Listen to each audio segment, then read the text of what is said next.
Recording in progress. So our next presenters are Anna Krieger and Jonathan Gardner.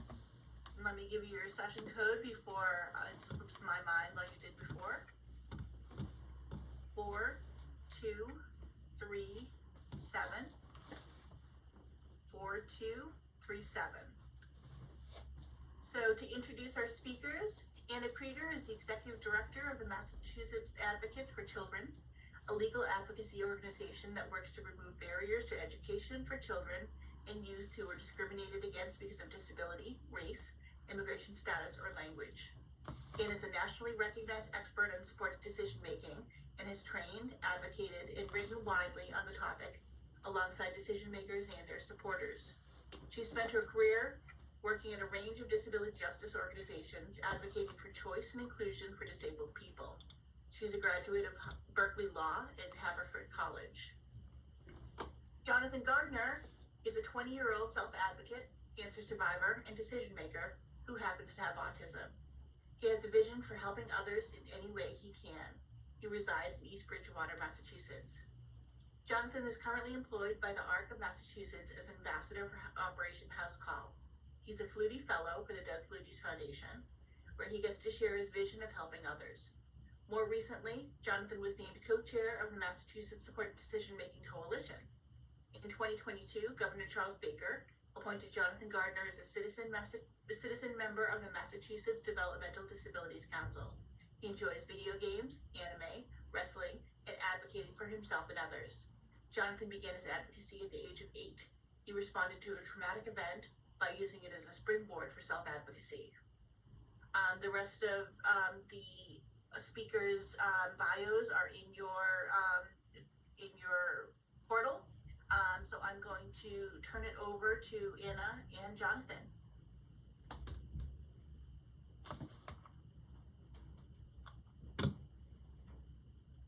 There we go. I was having trouble unmuting, but we're back in action. Hi everyone. I'm Anna Krieger. Thank you so much, Heather, for that generous introduction, and most of all for inviting Jonathan and I here today. We're so excited to get to talk about kind of how supported decision making works and provide a little context of Jonathan's journey, and I think it will be a really great conversation. Jonathan, would you like to say hi? Hello, I am Jonathan Gardner, and I'm very happy to be here and very honored to have been chosen for this. Thank you so much. Starting off with a little technical difficulty, but we will get through it. There we go, we're on the next slide. Today we'll just give you a quick overview of what you're going to hear from me and Jonathan.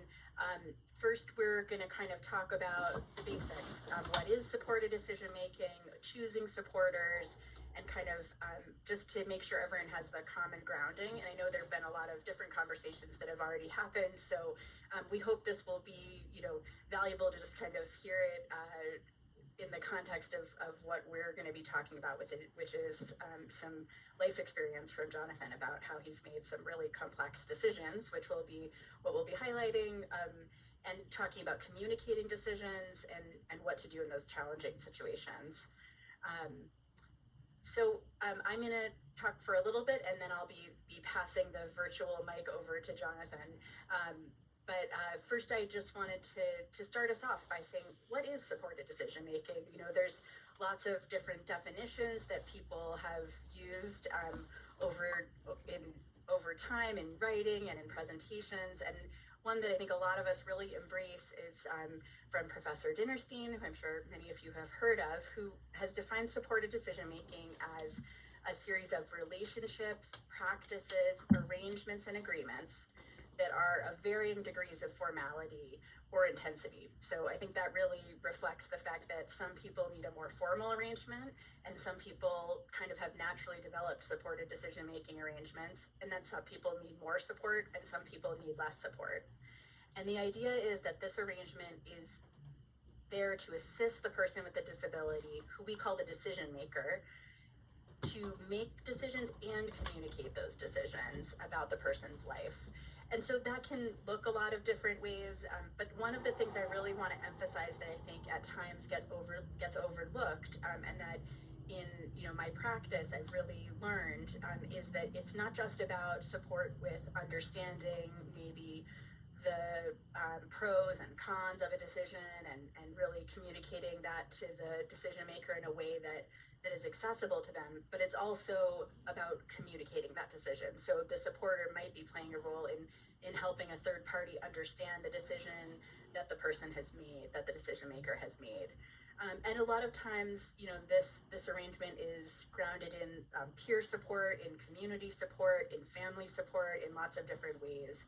And I think there's many models out there, but we really want to talk about it in this holistic way that, it is this range of practices. So I hope that's helpful in kind of centering us in our conversation. And something that I think is really important for this context is to put supported decision-making in the context we think it belongs in. And, a term a lot of us have really embraced is supported decision-making is another tool in the toolbox. So when you have someone who has the capacity to make their own decisions, but needs some support to be able to express their will and preferences, supported decision-making can be part of providing that support. But, when it comes to making it work, which is what we're here to talk about today, it doesn't typically stand alone. There are many other tools that can provide decision-making support, whether they're legal tools like a healthcare proxy or a durable power of attorney, or more informal tools like sharing a joint bank account, which, has its ups and downs, but for a lot of people, that's a really, desirable thing to have that can allow them some level of support, but gives the person, the decision maker, the ability to maintain their control over their own decisions. So that's really the distinction we're making between guardianship and supported decision making. With guardianship, as you all well know, there is it's a situation where the guardian should be considering input from the person, but ultimately it's not that person's decision, the person under the guardianship. Whereas with supported decision making, the supporter is providing input, providing support to whatever degree the decision maker wants, and it's really up to the decision maker to decide whether they want to take that advice, to take that information. They remain the decider at the end of the day. So we really want this image of the tools in your mind to think of it, supported decision making, as one of these tools. It complements the other tools listed here. And in some cases, that collection of tools can replace guardianship. It won't always be able to.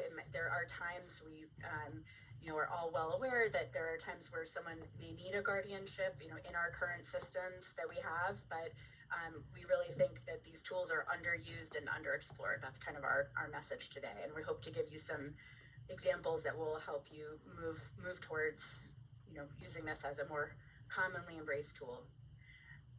And we'll talk a little bit about selecting supporters. These are some images of some folks, some decision makers and some supporters. You might recognize a few of them from the screen right now. Just wanted to emphasize kind of how this part works. This is a really critical part, and Jonathan will be speaking to this, and I think it'll become clear kind of these themes I'm hitting on here from some of the stories you'll hear from him today. But the role of a supporter in a supported decision-making arrangement is unique. It involves, I think, some of these themes. There's a commitment between the decision maker and the supporter around providing support. Trust is a huge theme. You really can't have this arrangement if there's not trust from both sides. A willingness by the supporter to understand that they are providing support, they're providing an accommodation, they're not making the decision, and it's not a democracy. It's not where everyone gets a vote. Jonathan, do you want to chime in with your great example of how you describe the businessy example of how you describe supported decision making with you and your supporters? Sure, I'll be happy to. Well, I think of supported decision-making similar to how a company would work, where there's one big higher-up that controls everything and can say no to everything, similar to a CEO, and then he has his subordinates. In my case, it would be my mom, my dad, and my brother, for example. to basically bring up some ideas to me, and if something doesn't work that I feel like is not a good idea, I just say no, and that's the end of the discussion. And if there's something I do that is wrong, well, it's my fault, and it just has to be a rebound thing and a learning experience. Thank you so much. Oh, sorry, go ahead. I was about to say, I believe that answered that. It did. Perfect. Just as I was talking, we were talking earlier, and thanks for jumping in, because I love that way of describing it. And I think it also, to me, I think what's great about supported decision making, it is so different for each decision maker. It's flexible, and so that's how Jonathan thinks of it. And I've heard other decision makers describe it in a similar way, and others describe it in a different way, because I think supported decision making kind of reflects the individual. And at the end of the day, the central core tenet is that the decision maker is getting to decide. And the other piece that I wanted to just highlight while we're here is that the supporters really need to understand the limits of their role, that they're there to provide support. They may be there to only provide support about certain things. And there may be times that because of their relationship with the decision maker, they're involved not as a supporter, but as a family member or as a friend, and understanding kind of when they're shifting between those roles is really important, because we're talking about human beings who are, have these authentic personal relationships, and there's not sort of a magic light that turns on when you're acting as a supporter. So that's where conversation, when it comes to making it work, having a lot of conversation and understanding where everyone is on the same page about what the purpose is of providing the support is really, really important. So that is some about the supporters. I just wanted to, before we go in to some of the examples, and Jonathan will be, talking about some of these topics as he shares, some of his experiences, but just so people have a flavor kind of the different types of topics that are typically covered in a supported decision-making arrangement or an agreement, if it's written up in a written agreement. They're often, healthcare is a huge one that tends to be a big area for support because of the nature of the complexity of the decisions, the involvement of a third party in these decisions, the requirements around healthcare decisions, informed consent, all of that. It's a huge area where supported decision making can really be of value, and Jonathan will certainly be talking about that one today. And then I have listed here some other ones. I have to also mention education as well.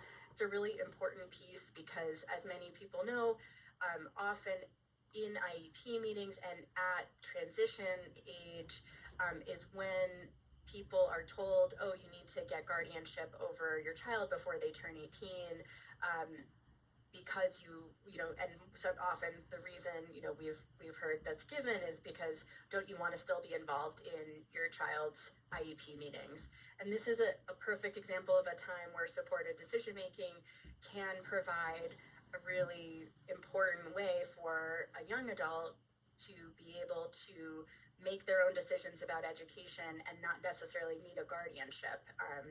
It's, in Massachusetts where we are, Jonathan and I, there's even a process for when a child is turning 18 for them to be able to designate in their IEP that they want to have shared decision-making with a designated person. They can choose that could be someone who's a supporter as well, and that would make a lot of sense if they're using supported decision-making, or they can choose to make their own decisions, or they can designate someone to make those decisions. So there's some tools like that that are a good example of a complement to supported decision-making.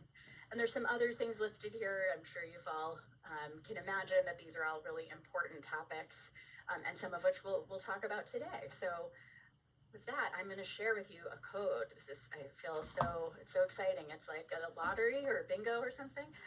So the code we have for you now is 6482. That is 6482. All right. And with that, I'm going to pass the mic to Jonathan to take it away. Well, hello, as you've heard many times already. My name is Jonathan Gardner. I am a 20-year-old decision maker, self-advocate, and cancer survivor who happens to have autism. Since the age of 13, my vision has always been to help others in any way I can. I have many different types of support and supporters that help me live my best life. Do we go to the next slide? Just having some technical difficulties. Let me see. Oh, there we go. Gotta love tech issues, people. Yeah. I'll just go along No, ahead. I think we got it here. There we go. Sorry, it was. I'm just going to interrupt for a second. I'm going to have trouble accessing the Q&A. So Heather, I might ask for your help later with the Q&A because I think I can't share my screen and do the Q&A at the same time. All right, keep going, Jonathan. I'm going to try to get this to work. Oh, there we go. Okay. Thank you. Okay. A lot of people like me have a guardian. I don't. Instead, I use something called supported decision-making. Supported decision-making is an alternative to guardianship, where the person, me, picks a group of people they trust to help them make decisions. I am the decision-maker in my life. Let me explain how I got here. When I was 16 and in school, my mother and I were told that I needed full guardianship. This didn't feel right for us. My mom had learned about supported decision-making, and we decided to try it in my life. To me, supported decision-making is just another tool and choice that I have in my toolbox of tools. One sec. Supported decision-making was a great alternative for me. I started by choosing my supporters. I decided on different people who would help me with different parts of my life. My first supported decision-making plan only included my mom, my dad, my brother, my mentor, and my therapist. But as I've grown older, my plan has evolved, and I've added many other supporters to my team in different areas of my life. Because supported decision-making lets me keep my rights, I can change my own plan as my life and needs change over time. I am the one in control of my life, not a judge or a guardian. No offense to any of those that are out there today.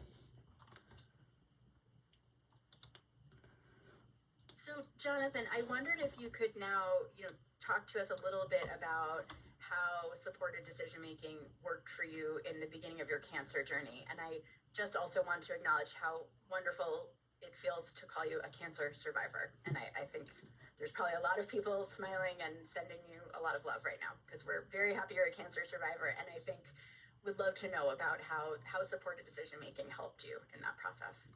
Well, thank you for the kind words on that part. I'm very good in the clear for right now if people are wondering that. But like I just shared, I found out about supported decision-making when my mom and dad went to a workshop about it. I thought it was a good idea at the time, especially since this was basically how we did things already. Supported decision-making just gave a name to what we were already doing.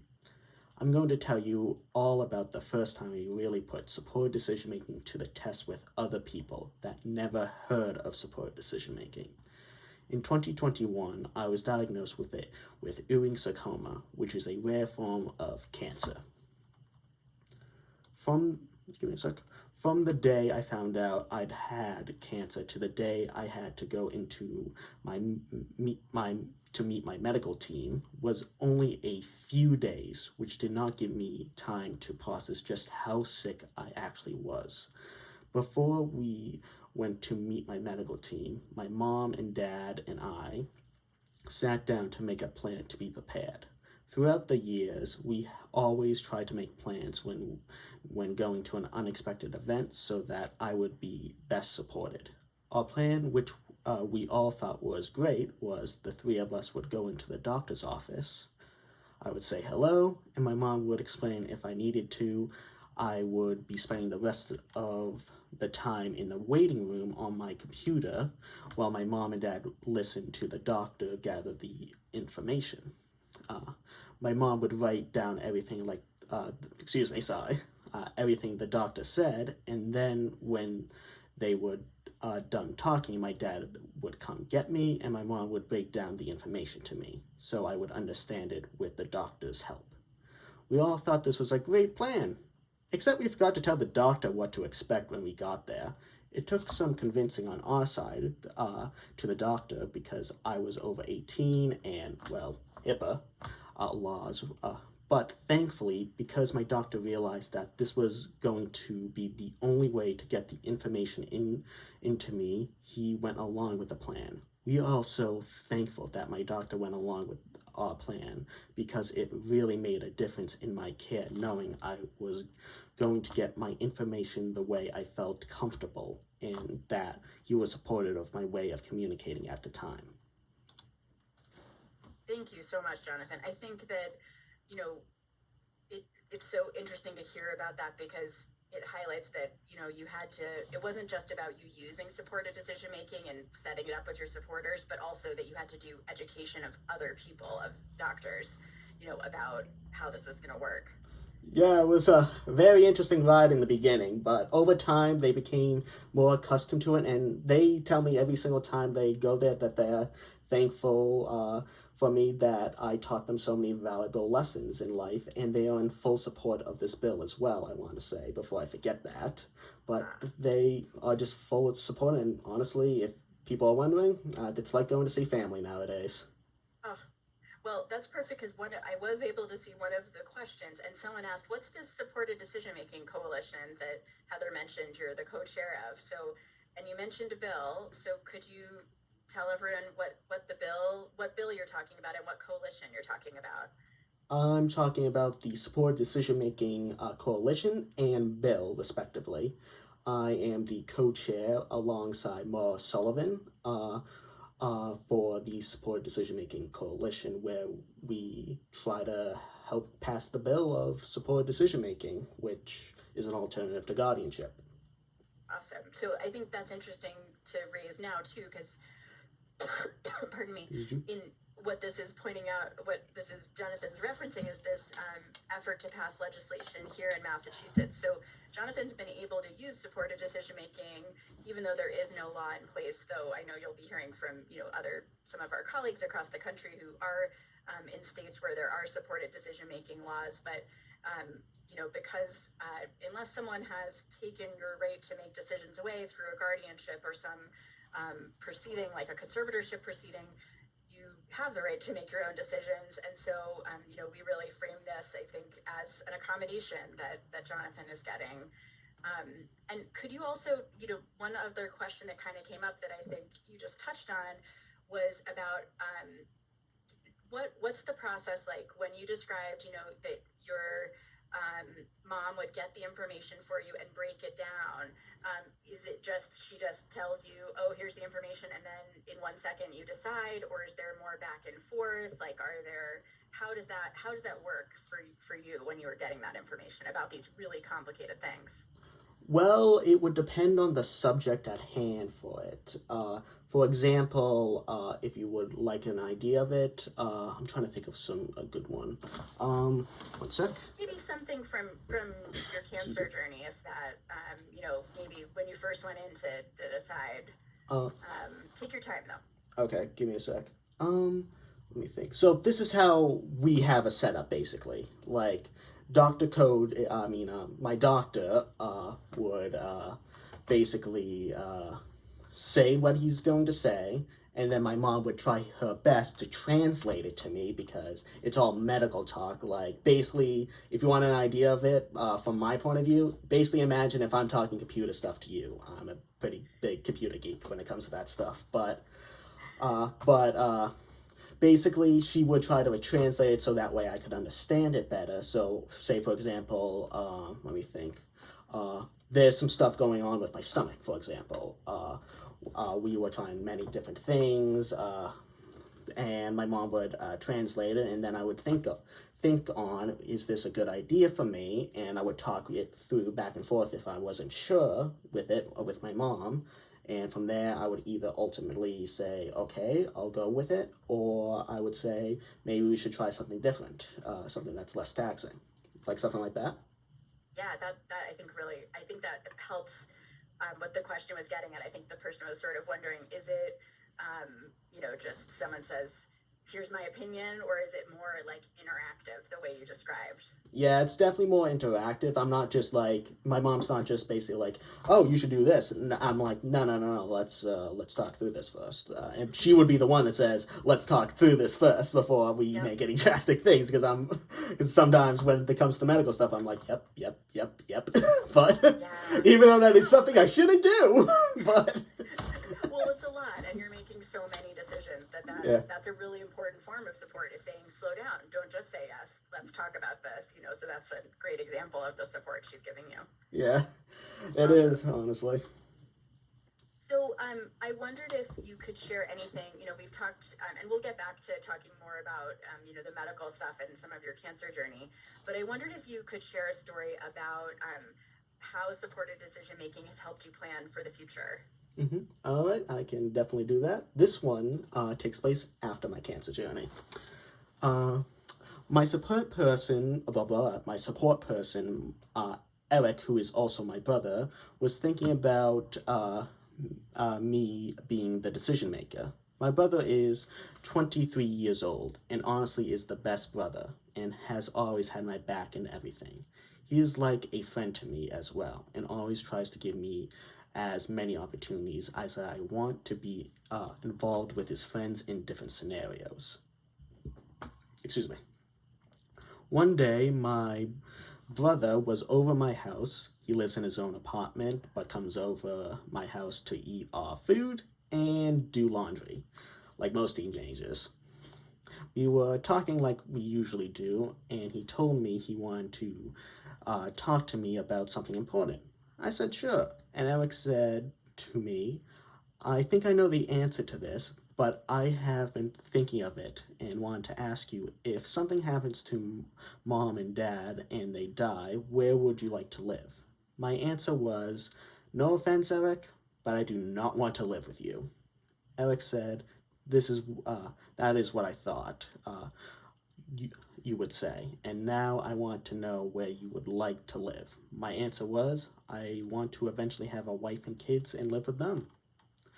Eric said, do you want to live in walking distance from me, driving distance, close by so we can each see each other a lot if need be? My answer was, I like to be close to you just in case I needed something. It does not have to be walking distance, but close enough that you could get to me in a few minutes, or I could Uber to you if I needed to.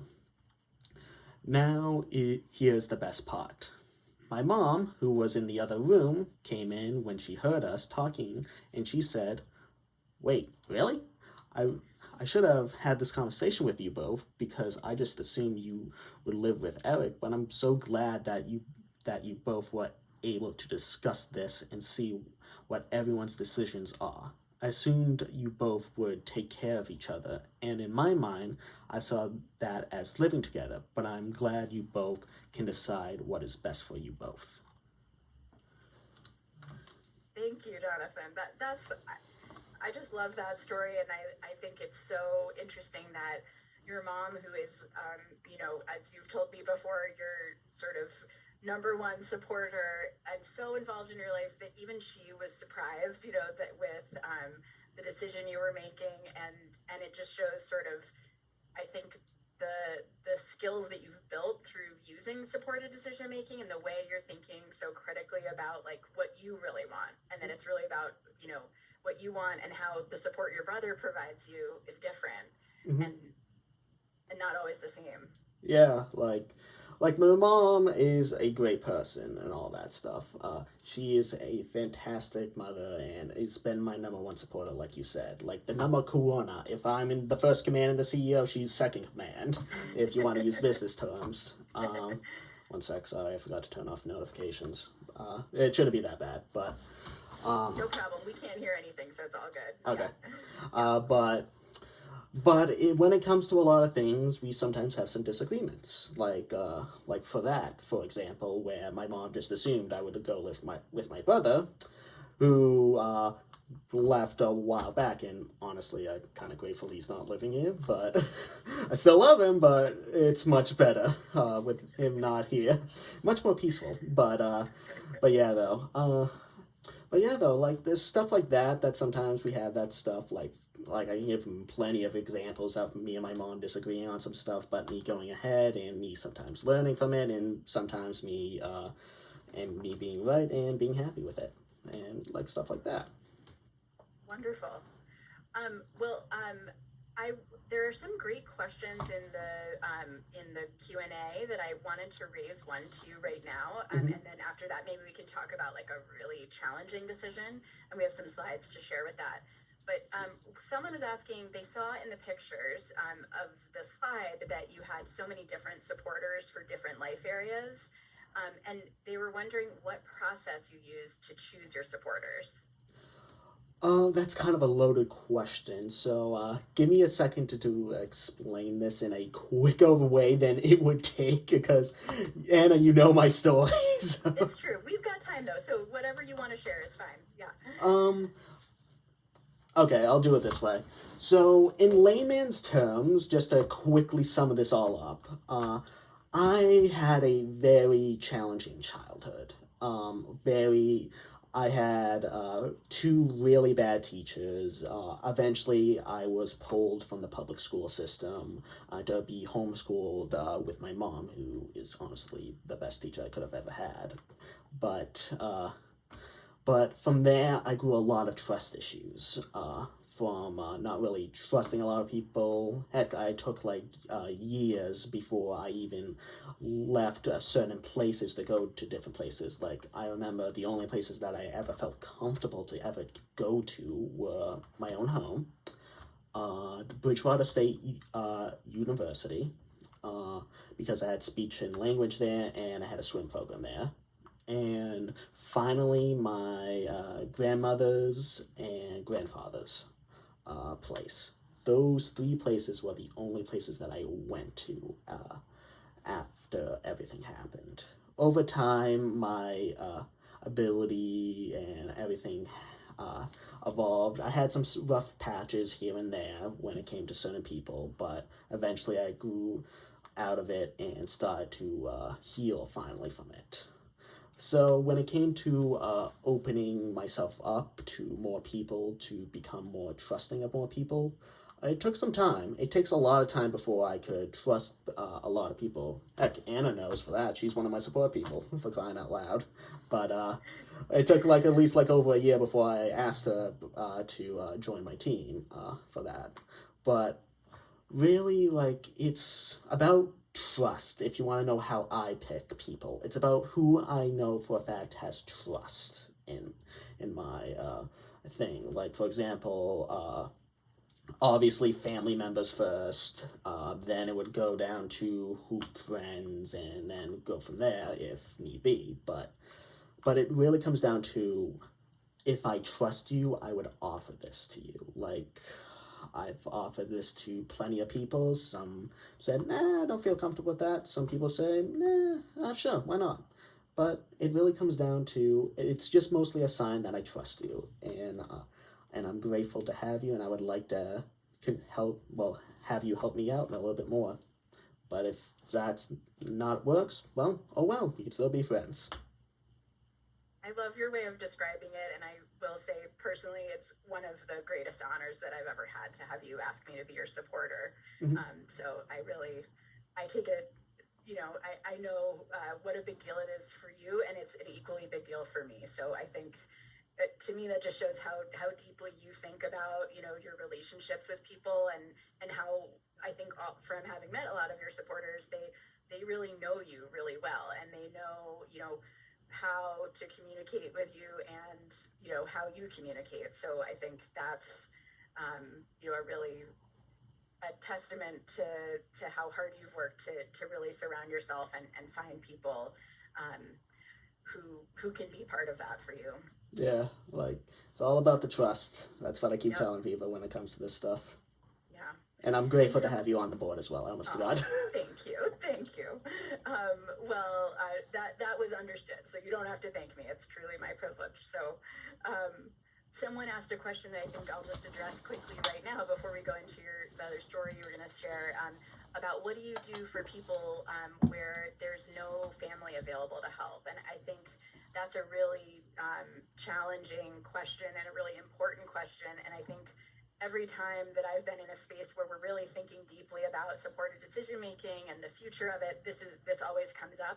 And I think all of us who feel this is a model that can work for people all feel a commitment to working on this issue, to try to move us forward and come up with creative ideas about how to, for people who don't have natural supports, how could they take advantage of using supported decision making?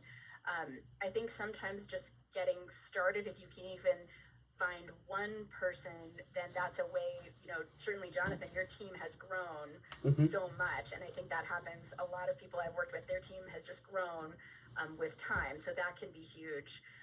But when there isn't that first person, I really recognize it is a gap. And there are some innovative pilot projects that are starting to try to look at this. How do we build, how do we start to build a support network for someone who doesn't have someone immediately available? And I think there's some progress being made, but I think we all have a shared commitment to continuing to think hard about this issue, because I don't think there's like a natural answer, but I think there's a lot of models out there, like the citizen advocacy model and some work that the Georgia Advocacy Office and Center for Public Representation, my former colleagues who are fantastic and run supporteddecisions.org, their project is focused around using that citizen advocacy model of building genuine relationships between disabled people and community member volunteers.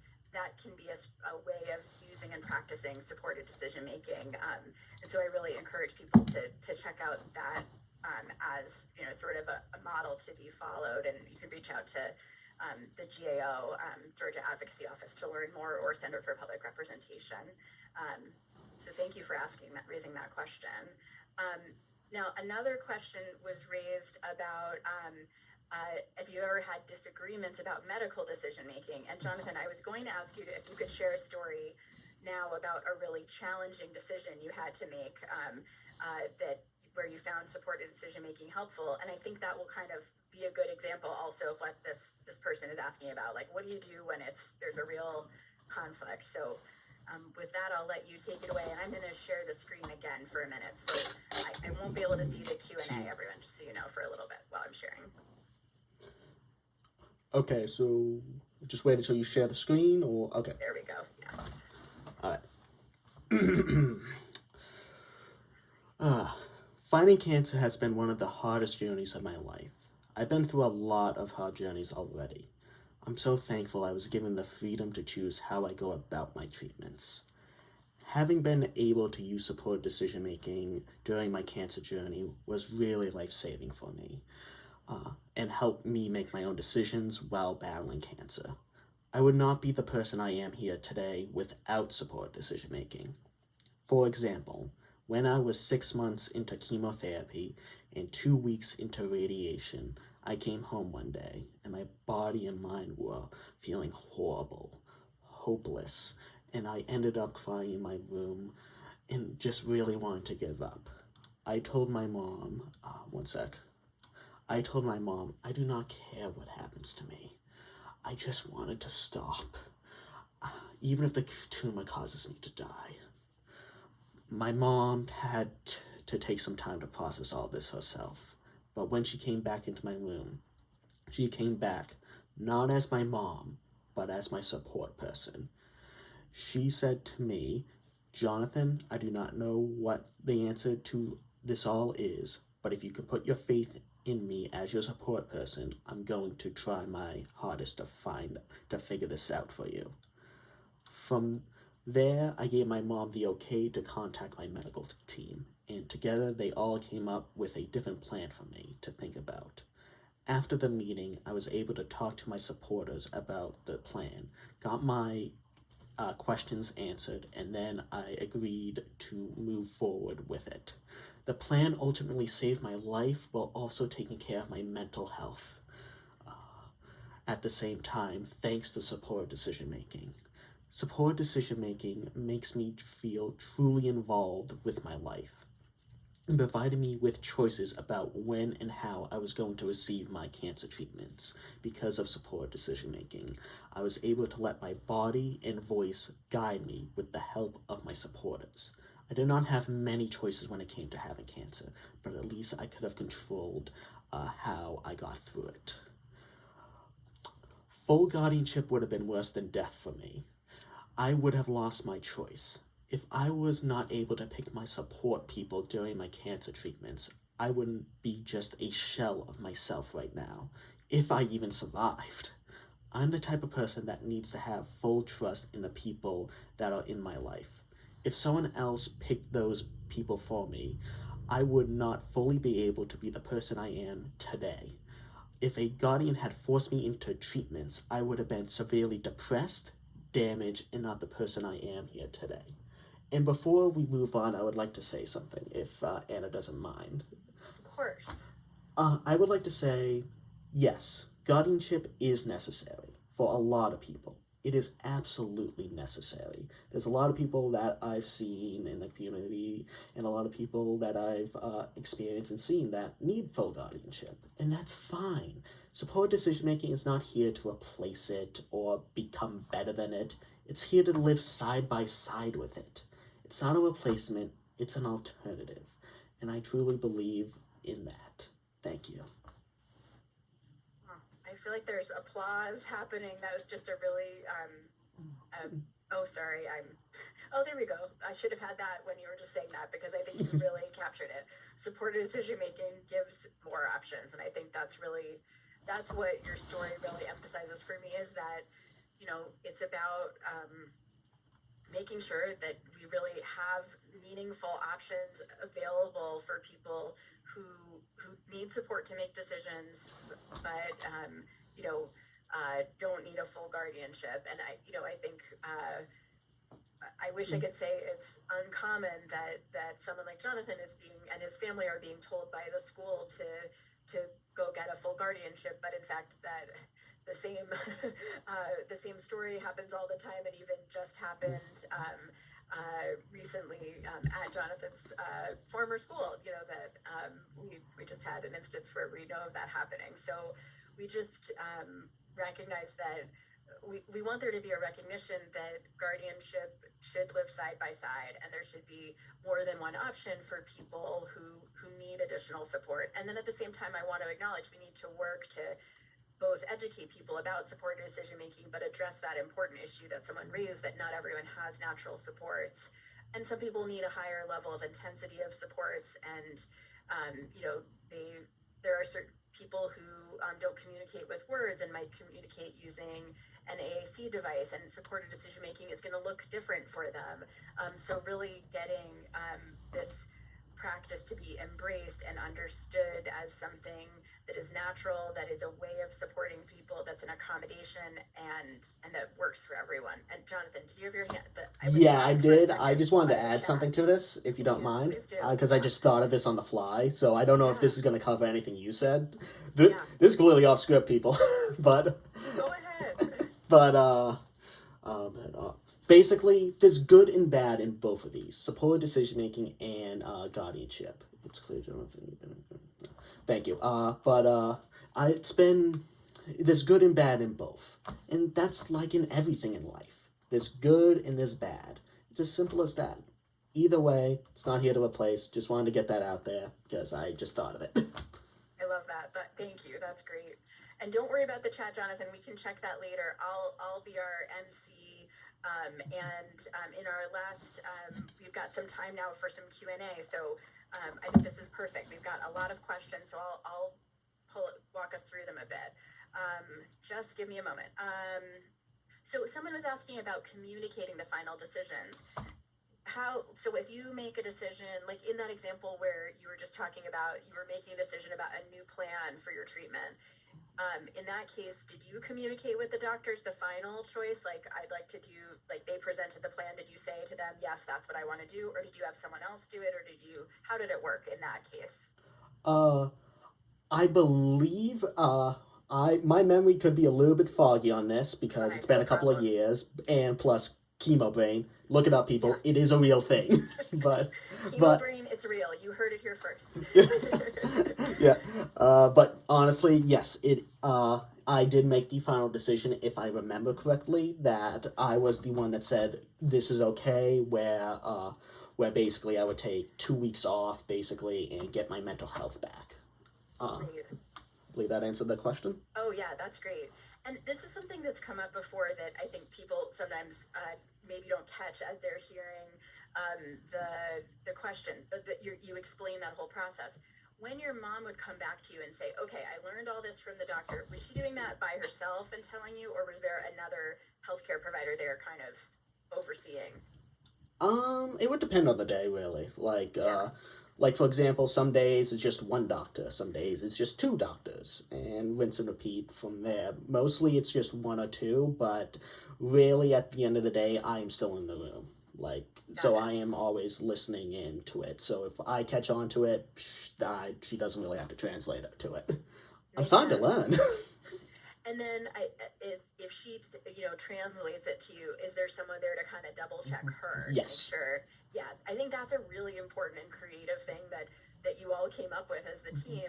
And what she said to me before is like, she doesn't want to say the wrong thing to you, like as it's like a game of telephone. So I love that part of the process that I think maybe not everyone realizes always is part of it, but she has another doctor there as she's saying to you, okay, here are all your options. So if she gets something wrong as she's breaking it down, they can flag that and correct it right then. So you get the right information. Mm-hmm. Yes. Yeah. Pretty much it's just like, if you want an idea of how it would look, the doctor is right there, my mom is right next to him, and I am right there as well. And basically from there, my mom is, if it's something like very like complex and I don't understand it, she would be like, all right, this is how I interpreted it. And then the doctor will be like, yeah, that's pretty much right. Or no, it's something a little bit more like this. That's great. So the other thing I was going to share is someone was asking a question about hiring and firing your supported decision makers. And I know we talked a little bit about, you explained like the trust piece. Could you talk more about, how that's worked for you and, I don't know, any thoughts that you have on that? I think people would love to hear. Let me think. So for the hiring and firing of people, like for hiring, I'll speak on this point if you even want to call it hiring, but we're not paid here for this. Yeah, no, I should be clear. That's what the question was phrased that way. So I wanted to use it to make sure they knew we were asking it. But you're right. This is not it's not a job application. Yeah. So go ahead, use whatever terms you want.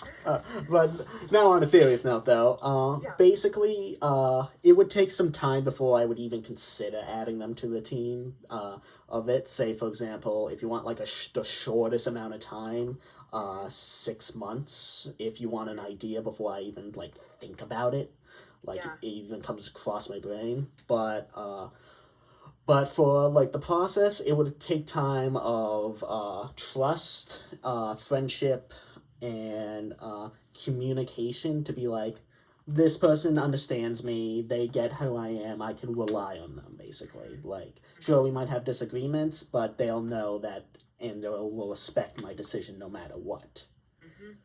I believe that answered the hiring part, but as for firings, really, it's like, for example, let me think of a good example. I got one. Hey, Mom, leave the room. You want me to leave? Yes, it's for the thing. She's right here, people. Live in action. I don't want love to be it. on the camera. Do you really want me to leave? Leave for a second. I'm leaving. And like that, people, she was kicked off the team for a second. Oh my gosh. And now come back in. This is way more interactive than I think any of us bargained for. And, Yes. and Nancy, there you are on camera. Yes. Hello. I did not bargain for that. I love it. We never planned with that. I just thought of that on the fly. I love it. That's great. Well, I think what it really demonstrates is the way you think about it is like you really see and understand that you're in charge and that you're, you feel comfortable with your team, and part of that is feeling comfortable telling them, I don't need you for this decision. That was another thing someone had been asking about is all the different, we've talked about medical decisions, but are there certain types of decisions you go to certain people for, or how do you decide like who to go to get support? Yes, actually, Anna, could you bring up the supporter decision-making thing that had all my supporters in the bulletin board, if you don't mind? I don't mind at all. 1 second. Mm-hmm. I just think it'd be better with a visual. Agreed. It takes my computer a minute. Yeah, that's fine. There we go. Now we're in business. Okay. There we go. Okay, then. As you can see, let's use finances as an example. If you take a look on the top left side of the bulletin board, you can see someone as Anna's drawing and making a circle of that. You can see that guy right there, can I say his real name? Yeah, you will, yeah. Okay. Mr. Stickme, who is not only part of my friendship, but also my finances. Say, for example, if I'm going to make like a huge purchase or maybe go into stocks, I would go to him for advice on that. Like, let's say, what's a good example? Let's say I'm thinking about buying, I don't know, let's say a jacuzzi, because that came into my brain immediately for some bizarre reason. She's laughing because she probably knows it. But say for example I'm doing that.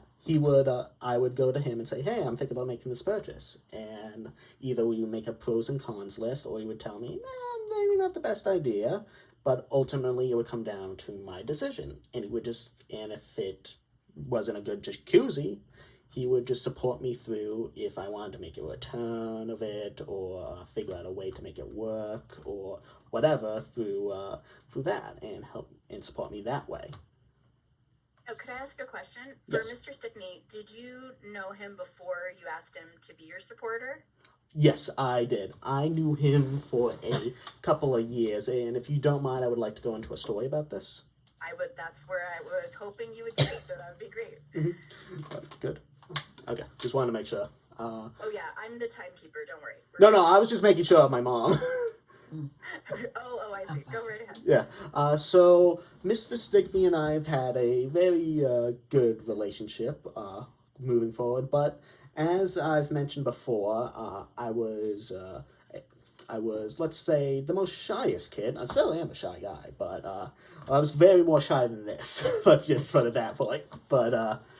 But yeah, though, our first time meeting, I had a bakery business. Believe it or not, I did have a business at a long time ago. And the first interaction I had with him was just giving him the pie through like the car window and getting some money and leaving. And it's slowly building to a more friendly relationship. To let's go up to the doorstep. Let's go into the house. Let's just go over there. Let's just have fun and rinse and repeat from there. But over time, we got to a point where me and Mr. Stickney decided to go out just us, with no mom, no anyone, just the two of us. And we went to go see the Mario movie. And we had a great time. It's the slow build of it for that, like, to the point of, like, saying, I fully trust you. Like, I fully trust going out with you without my mom, my dad, or my brother, or just him. It was just me and him that day, and it was a great day, honestly. Oh, wonderful. And so when it comes to finances, I know you've talked with me about this before, but how did you know he would be a good person to help with finances compared to, say, your brother or someone else in your life? He was a former, correct me if I'm wrong on this, Mom, booker, I believe the term is called? No, he was a financial advisor. Financial advisor, excuse me. Of course, it's the one thing I should have known. But I love it. But he was a former financial advisor himself. and he has given me tips and tricks even before asking him to be a support person on all that point. So I knew it was going to be a good fit immediately. Awesome. That's great. And do you want maybe now to just go pick another person here, and we'll tell how you chose them and kind of what kind of support they provide? Because I think from the Q&A, a lot of people would love to hear more about that. Sure. Let's see. I'll go with eeny, miny, bottom right. So, that person right there is my therapist, Mrs. Clifford. You've kind of already heard about her in passing before, if I remember correctly, that she was mentioned as one of the first people on my support team. She is my mental health and advice part of my thing. I go to her whenever I need a lot of mental health, and you could only imagine how much mental health I needed during my cancer journey. I remember it was while I was in, I don't remember how long I was in chemo for this, so I'm not going to give a specific time frame, but me and my mom were in a hotel room that was provided by the hospital, thank God, so we didn't have to go back and forth from where we are to Boston every single day. But we were tired. My mom was having a panic attack. I was kind of having a panic attack as well, and we decided to call Mrs. Clifford, and she said, listen, guys, you're just riding the wave right now. You're just riding that wave, so that way you're getting through it. You just have to ride through it, basically. Ride through the problem instead of overwhelming about the problem. Instead of worrying about the big tsunami, worry about just the wave instead. And she's doing that because, for example, the water of it, I liked going to the beach at the time and still do, because it's nice, it's calming. I think anyone can agree to that part, but it's like a way so that way she knows my stuff, she knows my likes, my interests, and she uses that to help me understand and create ideas and what's the code? Strategies. I can't believe that slipped my mind right there, but yeah, though.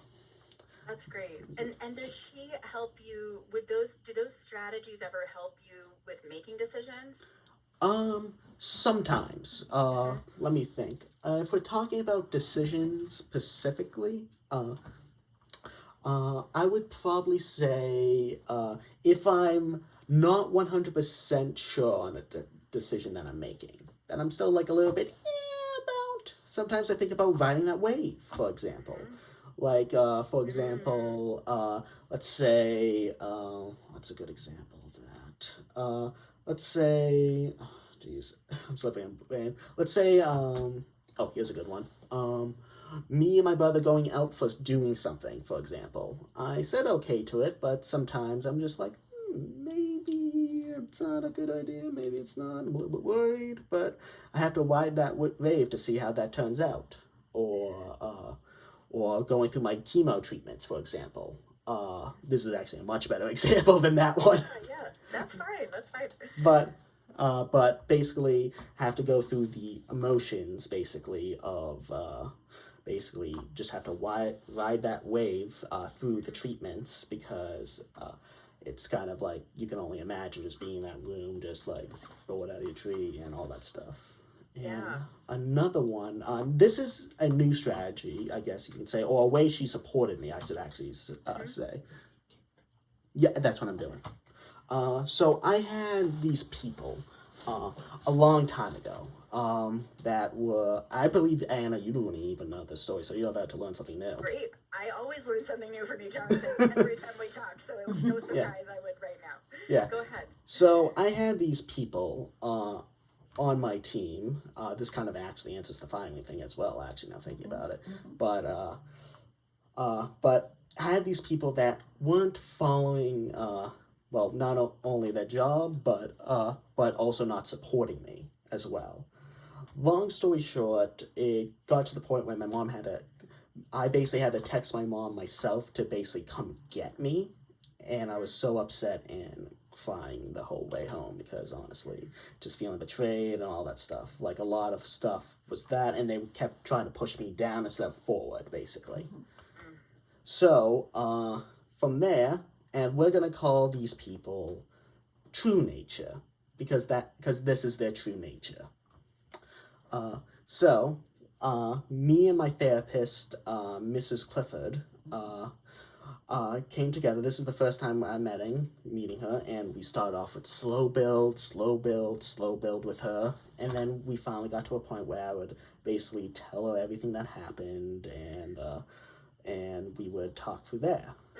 Eventually, oh, you okay? Okay. From there, eventually, we would start, sorry, I've never told this one before. So we started with making a pros and cons list of them. Basically, did they listen to your voice? No, that's a con. Did they respect your voice? No, that's not a con. Do they care about your well-being? Probably not. Con. Do I want to keep working with them? Con, no. So from there, we decided to make a meeting with them, and Mrs. Clifford sat right next to me, right side of my mom, and I basically fired them, pretty much. I will say there was one thing that I was probably planning to do that was a little bit more healing for me, but it wasn't anything like illegal. Let's get that clear right now. But it was more like taking someone to a horror place that they didn't like and just somehow figuring out a way to trap them there. I don't know. You can only imagine what a 13-year-old would think at that point. But pretty much after that, the lady quit. Pretty much. But in my reality and in not my reality, but pretty much in my world, one got fired, and I prayed to God, looking back, that I fired the other one, which turned out she just quit, so it made my life so much easier. And I think that's like a great example of exactly what one of the questions we were kind of getting at, of the kind of support you're getting from the supporter, and actually sometimes the support is around the supporters, and like that you're getting from Mrs. Clifford help with understanding, like, is this person really playing the role that I need them to, and that you're being really thoughtful about what that should look like for you personally and what you need personally, that and kind of holding people accountable to that. So it's not just like you're on this team and you're there for good, and but it's really about you knowing what works for you and what's really helping you. Yeah, it's like all that stuff. Like it's basically like sometimes things don't work out and the way you think, and sometimes they do. It's just one of those moments that you have to realize. Yeah. Okay. Well, that's great. Do you want me to do another one, or do you want to answer? That would be great. I think this is like or this do, is to me. Or do you really want to do helpful. something from the Q&A? No, I think that a lot of the Q&A questions are about exactly this. So I think this will help get people's question answered. So okay. Go right ahead. I'll do, let's see. I already did one about my brother. Haven't done, something I just realized? Haven't talked much about my parents yet. Yeah, actually, that's a great point. Why don't we talk more about your parents? Well, as you already met, my mom is right here. But let's talk about my father for a second, since he's not here currently. My father is someone that I can go to for any type of advice, if anything was to be needed and all that stuff. Actually, let me restart for a second. Basically, my parents, I could go for them for anything, and they would help me out in a dime, and vice versa for me and my brother as well. I remember my father's more of the jokey one, my mom's more of the serious one. Basically, my father, I remember one day while me and my mom were either sitting in chemo or in the hotel room, my father sent me a picture of himself in a hat on the toilet, just in the bathroom, and it's just this weird thing, and we're like, what? But there's also those times where me and my father just go out fishing and we just talk for a while. We just talk about life and we talk about stuff like basically like, hey, how's this job going for you? How's this guy going? And basically like stuff like that. And we just have that type of relationship where we can just go to each other and just talk things out, basically, all that stuff. As So for are there? Oh, go ahead. Sorry. sorry, what you were gonna say?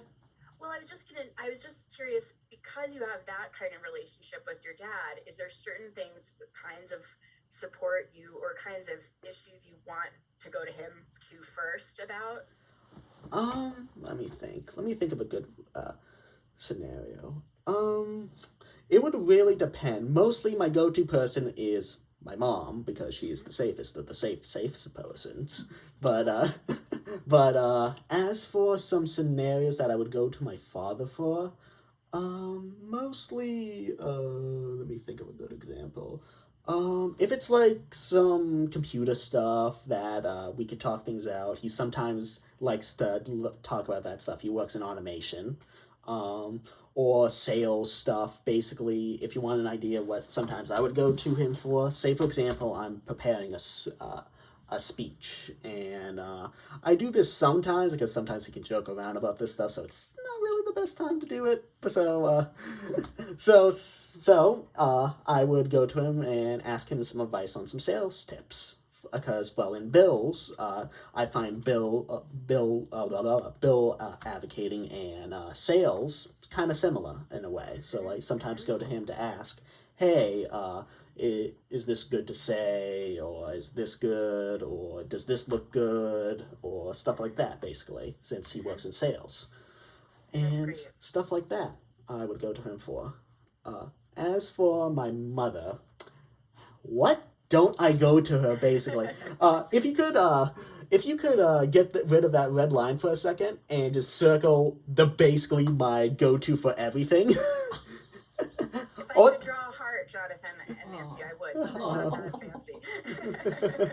That also works. But my mom is some of the safest people I could go to, honestly. Like, yes, I love my dad. I love my brother. I care for everyone that is on this board. But if I had to choose one person that I know for a fact would not judge me for anything as weird as it is, it's my mother.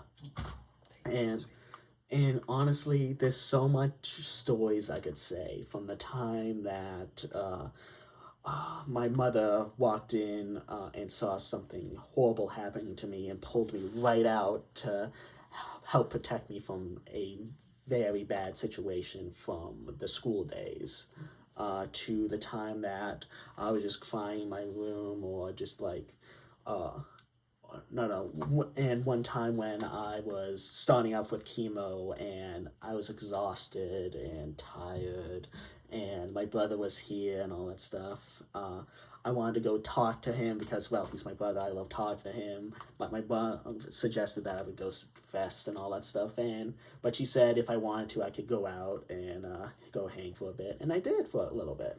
And I had a good time, but she basically told me she couldn't notice some of my signs, that I was like a little bit tired, a little bit exhausted. She was like, Jonathan, just go rest, and we don't mind. And basically encouraging everyone to basically do that, say, hey, we don't mind, and all that stuff. So I went back to go rest. And like to the little things of like, we used to get people bombarding. You can only imagine with people. If there's one, just go on a little tangent for a second. It's gonna relate back to my mother. So when you're doing cancer, there's so many people that come to you and being like, oh, can we do this? Oh, can we do that? Oh, can we do this? And all that stuff. It gets to the point where it's super annoying. Like, to the point of it's not even helpful and it's super annoying. If anyone's wondering, just ask if they need anything. And if they say no, leave it at that and maybe send them a prayer. Like a little note. Because after a little bit, me and my mom were in the hospital one day and we saw something. It was called a prayer. It was a prayer tree. And we still have it, actually. And we decided say, hey, this would help us out a bit and get a lot of people off our backs about, can we get him this, that, oh, no, but from there, we set the prayer tree up, and it helped so much for both of our mental healths, especially mine, because honestly, I was starting to get sick of it all. But honestly, from there, into the small things that my mom wouldn't probably bat no eye to. No, here's a good example. Here's a good example of my mom also listening to my voice, but also helping me out. There was a time that I had to go to an ER, and we had this nurse that was just like, if you want an idea, I'm pretty sure everyone here has experienced this somewhat in some type of thing. If you've been disabled or know someone that's been disabled, you probably could get a story about this. You get up and close, don't mind me, I'm just giving the exact mode of this, and they go, hi, and they talk in a very slow tone, and it's super annoying.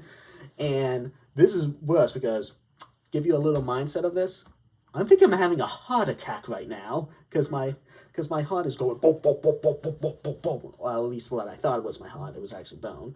But my mom was like, it was been hours and hours, and the nurse didn't come back for hours and hours. And I'm to the point where I need an IV drip. I need so much stuff. But I keep telling my mom, don't make a scene, don't do anything, and all that stuff. And as much as she wants to, she's respecting my voice because that's what it's all about. It's about respecting my voice and understanding the boundaries of that. And yes, some people are like, oh, you should have just let her.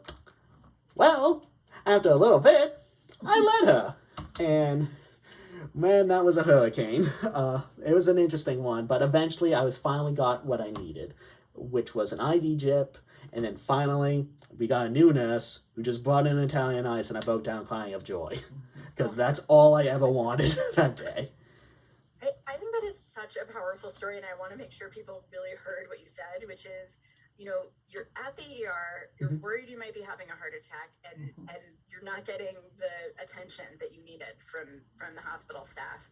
And your mom, putting on her mom hat, she wanted to just go and, say, oh, you come right now, but you said, no, you're my supporter right now, and I don't want that, because that wasn't what you wanted in that moment. And what would it have meant if she had just gone and done it? How would that have affected you in that moment if she had ignored what you were saying? I would have felt extremely bad when I didn't need to. I would have felt embarrassed when I didn't need to. And I would have felt horrible and like I was causing a problem when I didn't need to, because I was basically at the point of dehydration.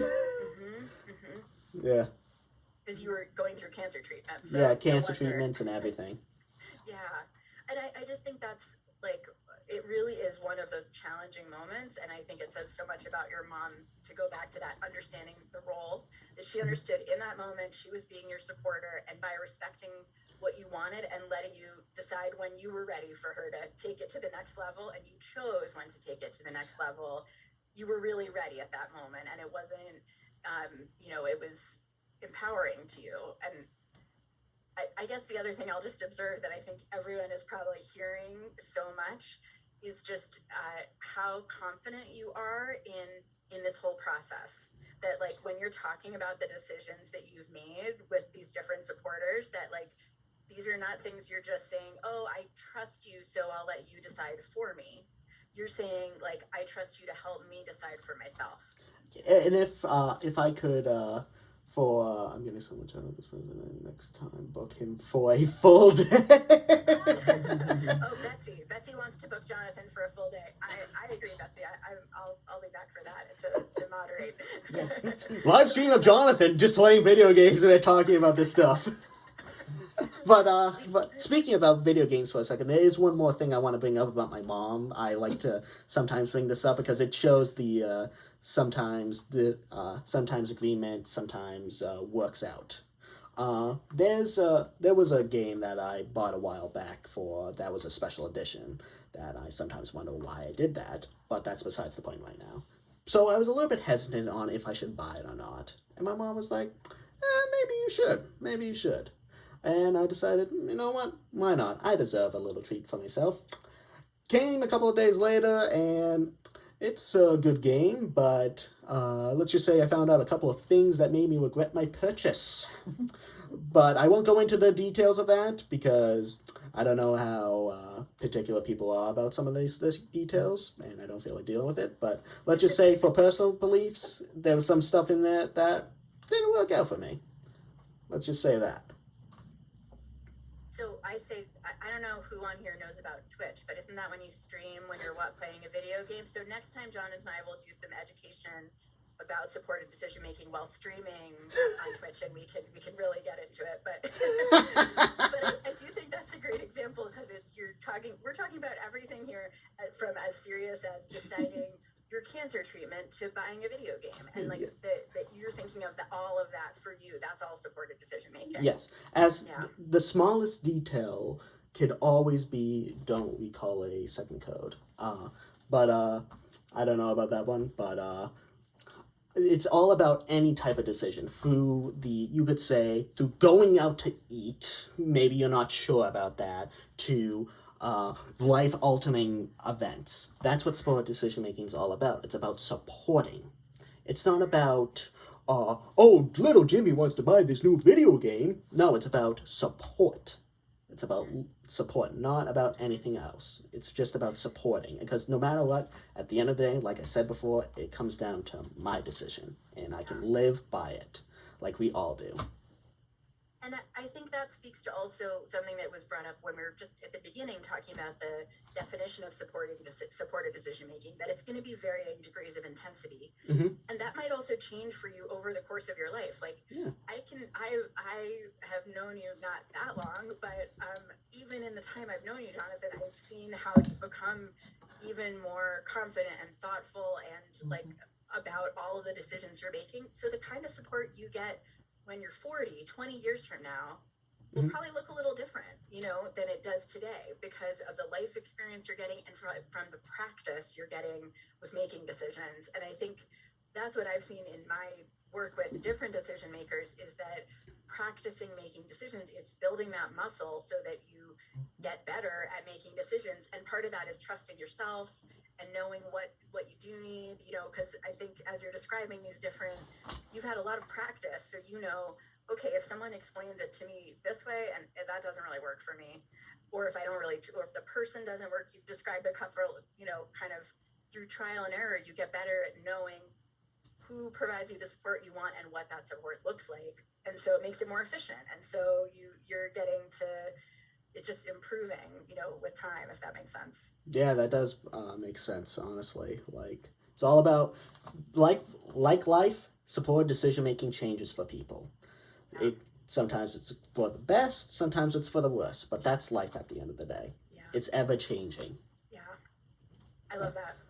And I was just going to address one question that came up in the Q&A, which I am able to see it now because it's, someone was asking about like what happens if something happened to Jonathan or any decision maker where they weren't able to make a decision. So I'll use a different person as an example. Say person X is using supported decision making, and then something changes. Maybe they have a medical event that causes them to be unable to make decisions for themselves.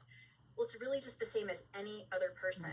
Doesn't matter that they have a disability. Legally speaking, just all the same mechanisms are available and in place. So we certainly, in my work, I recommend to people that you get a healthcare proxy. Obviously, this differs from state to state, but a healthcare proxy everyone should have. I have a healthcare proxy, of course. Same. Yes, exactly. So that's a really important tool in the toolbox because at a baseline, we're talking about supported decision making. If you really want to think of it as an accommodation, then those other tools are the things that come into play. And just like many people choose to have a power of attorney, you might choose to have a power of attorney with your supported decision making, just the way someone who doesn't have a disability might choose to have that in place as they age.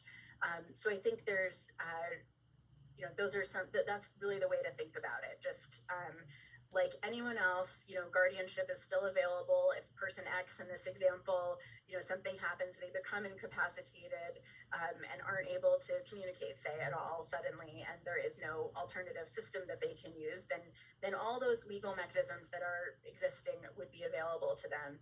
The one other thing to throw in is, there are states with supported decision-making laws, and that's, if you're in one of those states, that certainly might have a bearing on some of how this plays out. But in our proposed law in Massachusetts, it certainly makes clear that you can have a healthcare proxy, a healthcare decision-making support, and use supported decision-making at the same time. So I hope that answers that question a little bit. And let me just give you 1 second, Jonathan. I'm just going to check and see if I can. Someone did ask a follow-up, which is perfect timing. Can a supporter be also a healthcare proxy? So do you, Jonathan, you have a healthcare proxy. Is your healthcare proxy also one of your supporters? Yes, and she's already circled. There you go. I hoped that. I mean, I don't mind circling another person, but I thought that she was. And for you, why did you make that choice to have your healthcare proxy be the same as one of your supporters? Well, it's really like, for me, sometimes with supported decision-making, it's about just putting a title to the name. For example, my mom is basically go-to for everything. I literally do mean that. But honestly, like, it's mostly about, like, who I trust, and I would trust her with my life. Like, I've seen it worked out plenty of times before that it just made sense. Like, it makes sense for me because I know my mom's gonna put her best foot forward when it comes to my health, and she's not gonna just leave me high and dry. No, she's gonna be there just in case if anything was to happen. And I think this is something that I recommend to people, that it makes logical sense. If you're choosing a supporter who's helping you with healthcare decisions, wouldn't it logically make sense for that person for you to choose a healthcare proxy who's also a supporter, to have that overlap? Because then they're more familiar with what you want. So if something did happen and the healthcare proxy has to come into play, then the person who's your healthcare proxy already really knows a lot as your supporter. So I think that's really like a recommendation I would make, that you don't want those to be separate things. That overlap is really a great idea, because it makes it so that even though healthcare proxy is making decisions for you, that they're more likely to be aligned with what you want, because they've been involved in providing you support. Potentially, they've been involved with providing you support around healthcare, because I do think that's an important point. No one's making Jonathan talk to any of these people. It's totally your choice, right? Yeah. Like, if there's something you want to decide on your own, no one can stop you. Yeah, no one can. It's all about support. It's not like where, like, say, for example, basically this is for vice versa. Like, my mom could say, you must do this or that or anything like that, or me saying to one of my supporters, you must do this, that, or that. No. It's about support. Like, if you want a good example, think, for example, you just heard something medical happen to you. You're not disabled or anything like that. What do? You go for support. You go to, say, for example, your mom, your dad, your brother, whoever you feel comfortable with, your wife or whatever, or husband in anyone's case. And you say to them, this is what's going on. And they will try to support you through that. That is basically what supported decision-making is, if you want, like, a more broader term than what has been already used. It's basically like you're going for support. I love that. And one question that just came up, someone was asking, is there a successor, meaning someone else for your healthcare proxy? And you might not know this off the top of your head without having it in front of you, but who it is. But in Massachusetts, you have to have two listed. So they're probably, I might be misspeaking right now because it's been a long day. So I might be thinking of, don't quote me on that. But Jonathan, do you happen to know if you have a second person listed on your healthcare proxy? Yes, I do. It is my father. Great. I thought so, but I didn't want to misspeak for you or the state. So suddenly, what I was also thinking about, you have to have two witnesses as well. So that was where I was getting hung up in my mind. Yeah. So it's your father who's so I'll I'll do some dots around him so we know he's the second. So, and that's really just a matter of state law that, depends what your healthcare proxy or equivalent is. Oh yeah, I just found out through my support person here that this could be a perfect segue, but I don't know how much time we actually have. We have about 5 minutes, so go right ahead. Okay, I'll just say funny enough, my spiritual people are also the witness to the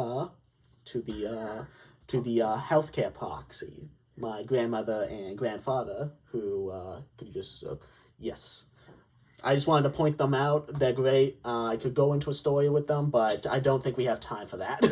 No, that's all good. Mm-hmm. Well, I just want to I'm just going to take one quick look at the questions to make sure we're really touching on a lot of them. One other thing someone had raised was sort of, is there a specific, test or threshold of can you use supported decision-making or not? And without getting to the complexity of different, state laws that exist, the way, I think it's really about how you frame it and how to think of supported decision-making. It's really something that it reflects the natural way people make decisions, but it's a more formalized version. So I've worked with people where we tried it out and it worked for them. And then I've worked with people where we tried it out and it didn't work for them. And it was just sort of I think it's something that the person tries, and if it's working and it seems like it's successful in everyone's mind, then you go along as Jonathan has. And if it's not working for whatever reason, the guardianship system is there, or the person might not need a full guardianship. Maybe they need a limited guardianship, mm-hmm. or a guardianship for a particular transaction, or maybe those other tools like a power of attorney combined with some other things, or a conservatorship just to cover finances. There's all these other pieces that are there. A rep payee might be the thing, but I do think one thing that was raised in one of the questions that I want to emphasize is I think one of the kind of myths about guardianship that everyone on this call is probably well aware of is it's not a fix for everything. So I think sometimes families are told this is just a necessary and helpful protection that you need to get, and I think that's where we really want to sort of pause and offer up this alternative to say that there are advantages and disadvantages to guardianship, and it might not do what you think it would do, which I think everyone here likely knows. But Jonathan, I'm dying to know what you have to add, because I think it'll be so. To go back to the final story I shared here today, about when I was 6 months into chemo and 2 weeks into radiation. So, for people that are wondering, would a guardianship have made me go on that table and be strapped down and all that stuff?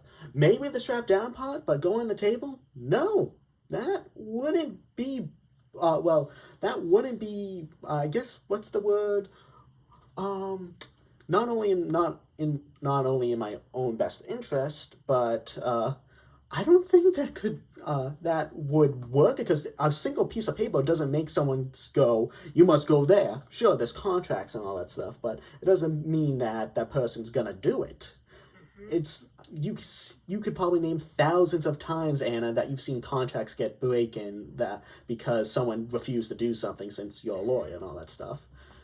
But this, you don't go to someone and say, well, your name is written on here, now you must do this. No, it's more like they're going to have to do it or something else. But at the end of the day, it doesn't mean that full guardianship would have made me basically go on to the radiation table and force beams on my thing, because honestly, I probably would have been kicking and screaming my way out of there. But honestly... Oh, sorry. Oh, no, please go ahead. Sorry. No, you go.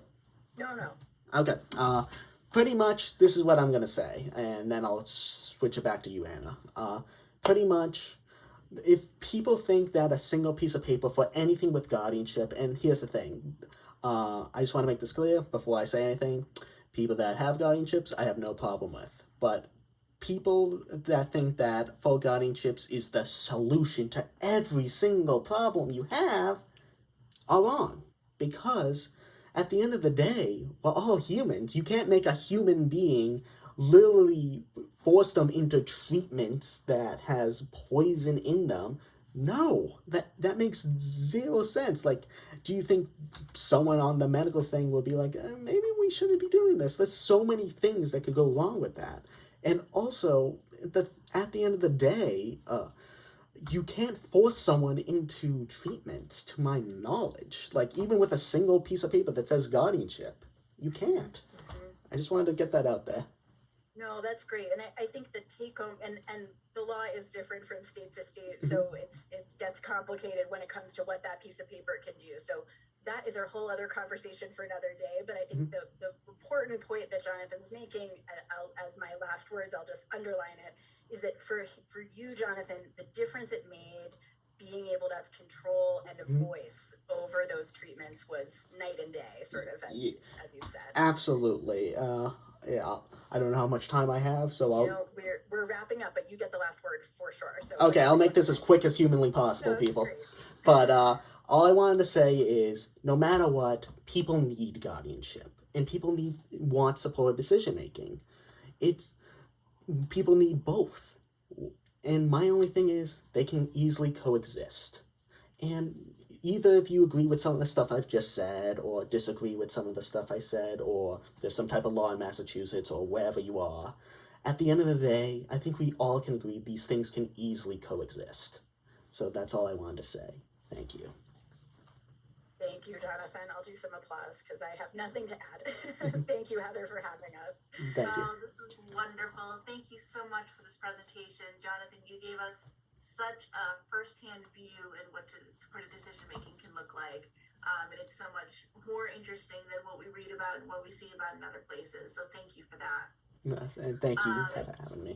And thank you, Anna, for giving us the lay of the land and really giving us a lot of background information. That was very helpful. Well, no, I'm really just here to support Jonathan. Truly, that's how I see myself. So I'm happy to be his sidekick.